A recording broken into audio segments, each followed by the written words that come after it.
રાજ્યમાં સ્માર્ટ શાળાની વાત માત્ર કાગળ પર હોય તેમ લાગી રહ્યું છે। ભાવનગર ઉમરાળા તાલુકાના ગામડાઓમાં શિક્ષણની સ્થિતિ કથળી રહી છે।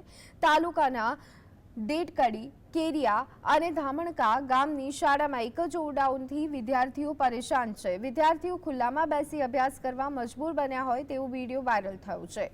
મહત્વનું છે કે ઉમરાળમાં કેન્દ્રીય મંત્રી મનસુખ માંડવિયાની ગ્રાન્ટમાંથી 19 ઓરડાઓ મંજૂર થયા હતા।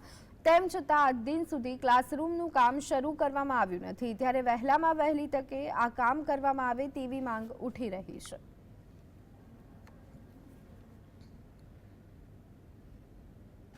શિક્ષણનું સ્તર નીચું ગયું છે એવું અમે નથી કહેતા, પણ હાલ ઉમરાળા તાલુકાની 17 કરતાં વધુ શાળાઓમાં જર્જરિત ઓરડાઓ છે। અને હા, બીજી શાળાઓમાં ઓરડાની પણ ઘટ એટલી છે।